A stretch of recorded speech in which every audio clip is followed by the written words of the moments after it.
Et donc je pense que ce qui est important, et c'est tout le travail qu'il faut faire par filière, que les investissements à venir ou que les investissements annoncés ces dernières semaines, ils soient un temps suspendus tant qu'on n'a pas clarifié les choses avec les États-Unis d'Amérique. Parce que quel serait le message d'avoir des grands acteurs européens qui se mettent à investir des milliards d'euros dans l'économie américaine au moment où ils sont en train de nous taper? Donc il faut qu'on ait de la solidarité collective. Dans le cas du Mexique, il n'y a pas non plus de droits de douane supplémentaires pour le Canada, bien que le Canada impose certaines conditions. C'est une bonne chose pour le pays, même si certains refusent de le reconnaître. Cela est lié aux bonnes relations que nous avons nouées. Le Premier ministre canadien, Mark Carney, a annoncé le 3 avril un ensemble limité de contre-mesures contre les droits de douane américains, tout en qualifiant les mesures protectionnistes du président Donald Trump de « tragédie » pour le commerce mondial.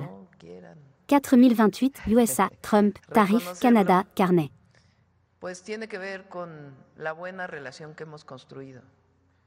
Les mesures prises hier par l'administration américaine, même si elles ne visent pas spécifiquement le Canada, vont bouleverser l'économie mondiale et nuire à sa croissance. L'économie mondiale est fondamentalement différente aujourd'hui de ce qu'elle était hier. Le système de commerce mondial ancré aux États-Unis, sur lequel le Canada s'appuyait depuis la fin de la Seconde Guerre mondiale, un système qui, bien qu'imparfait, a contribué à la prospérité de notre pays pendant des décennies, est révolu. Notre ancienne relation d'intégration croissante avec les États-Unis est révolue.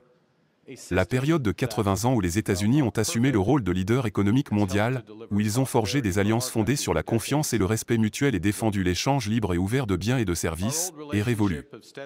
Bien que ce soit une tragédie, c'est aussi la nouvelle réalité. Nous devons réagir avec détermination et force. Notre réponse à cette situation doit bien sûr être cohérente, et nous avons là une tâche intéressante. Tout d'abord, nous devons rester coordonnés au sein de notre propre camp, au sein de notre propre secteur, ce qui sera déjà assez difficile. Ensuite, à l'échelon européen, afin d'éviter toute tentative d'exception nationale. Et puisque nous avons constaté que le président s'en prend au monde entier, nous devons également nous coordonner avec des partenaires partageant les mêmes valeurs, c'est-à-dire des pays qui ont un intérêt commun pour un régime commercial international juridiquement sûr. Bien sûr, la tâche est immense, et nous ne devons pas être trop timides quant aux mesures que nous avons à notre disposition. Elles doivent être bien coordonnées et clairement formulées. De nombreuses solutions sont possibles, je ne veux donc pas m'avancer trop vite. Mais je suis convaincu que chacun en Europe a désormais compris les enjeux. Le gouvernement suisse a qualifié le 3 avril d'incompréhensibles les tarifs douaniers imposés par le président américain Donald Trump à son pays, mais a déclaré qu'il ne prévoyait pas actuellement de mesures de rétorsion en réponse.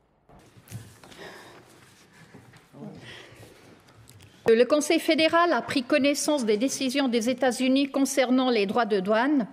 Il regrette que, par ces décisions, les États-Unis s'écartent davantage du libre-échange et d'un ordre commercial fondé sur des règles. Il analysera en profondeur les conséquences exactes de ces décisions et les options possibles. Le Conseil fédéral est clairement d'avis qu'une escalade n'est pas dans l'intérêt de la Suisse. C'est pourquoi il renonce pour l'instant à prendre des contre-mesures directes et examine d'autres solutions. Nous défendons le multilatéralisme et le libre-échange. Nous répondrons à toute tentative d'imposer un protectionnisme qui n'a pas sa place dans le monde actuel. Suite à la décision américaine d'imposer des droits de douane sur les produits brésiliens, nous prendrons toutes les mesures appropriées pour défendre nos entreprises et nos travailleurs brésiliens. En tant que président de la République du Chili, je regrette cette mesure unilatérale et toutes nos équipes travaillent à en analyser les conséquences. Comme indiqué précédemment, elle concerne 97 pays et, par conséquent, j'espère que cela est également clair pour la politique intérieure, car sur ces questions, nous devons tous être unis au Chili et ne pas rechercher de divergences mineures. Cette mesure ne vise pas spécifiquement le Chili. En fait, comme vous l'avez constaté, les droits de douane imposés à notre pays sont parmi les plus bas, à 10%. Le gouvernement argentin s'est déclaré satisfait jeudi 3 avril de la décision des États-Unis d'imposer des droits de douane plus bas sur les produits argentins, tout en révélant son ambition d'une relation commerciale plus globale entre les deux nations. Bien sûr, le fait qu'il nous ait imposé des droits de douane plus bas est une source de satisfaction. Bien sûr, on ne peut pas prendre de décision à la place du gouvernement américain, cela va sans dire. Le président argentin Javier Milei s'est dit satisfait d'avoir obtenu les tarifs les plus bas. J'espère que cela ne se traduira pas par une reconversion. J'espère que cette usine va rouvrir. C'est une fermeture temporaire. J'ai fait part de mes inquiétudes au PDG de Stellantis et nous devons remettre cette usine en marche, ce qui est normal. Il semble que ce soit le résultat d'un processus relativement chaotique et de dernière minute. Mais l'essentiel du calcul, comme nous pouvons le constater, repose sur un lien plutôt mécanique entre les déficits commerciaux bilatéraux des pays et leurs exportations vers les États-Unis. Ainsi, si vous avez un excédent bilatéral très important avec les États-Unis et que, disons, 60, 70 ou 80% de vos exportations vers ce pays, vous avez un taux de droits de douane élevé et les taux réels fixés représentent la moitié de ces montants calculés. Mais le calcul semble relativement simple. Qu'est-ce que cela signifie pour l'économie américaine? Selon certains modèles conventionnels, on obtiendrait probablement une inflation d'environ 2%, une croissance plus élevée et une baisse d'environ 2%. Et bien sûr, l'économie américaine est déjà confrontée à des difficultés importantes. Il s'agit donc d'un choc considérable et, comme je le souligne, d'une grande incertitude entourant ces chiffres. Les annonces d'hier soir n'ont fait qu'accroître l'incertitude et la prolonger. Le risque est de voir les entreprises et les consommateurs véritablement en pause. L'économie était en bonne santé sans cette incertitude.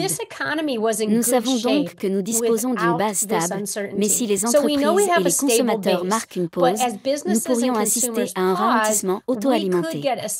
Nous pourrions même, à terme, connaître une récession si les entreprises, en particulier, se sentent incapables de prendre des décisions d'investissement. Le pire scénario serait que l'administration dise « Non, nous allons simplement maintenir ces droits de douane. » Et, en un sens, nous allons mettre nos voisins à genoux et les saigner jusqu'à ce qu'ils abandonnent. Dans ce cas, oui, je pense que l'économie sombrera dans la récession. Je pense que nous finirons par assister à un marché baissier précipitant l'annonce d'une récession. Et je pense que ce qui va se passer n'est pas ce que Trump souhaite. Le petit royaume d'Afrique australe du Lesotho s'est vu infliger par le président américain Donald Trump un droit de douane réciproque de 50%, le plus élevé jamais appliqué à un État. Le pire scénario serait que l'administration dise « Non, nous allons simplement maintenir ces droits de douane. » Et, en un sens, nous allons mettre nos voisins à genoux et les saigner jusqu'à ce qu'ils abandonnent. Dans ce cas, oui, je pense que l'économie sombrera dans la récession. Je pense que nous finirons par assister à un marché baissier précipitant l'annonce d'une récession. Et je pense que ce qui va se passer n'est pas ce que Trump souhaite. Le petit royaume d'Afrique australe du Lesotho s'est vu infliger par le président américain Donald Trump un droit de douane réciproque de 50%, le plus élevé jamais appliqué à un État. Le Lesotho affiche un important excédent commercial avec les États-Unis, principalement constitué de diamants et de textiles, dont les jeans Levi's.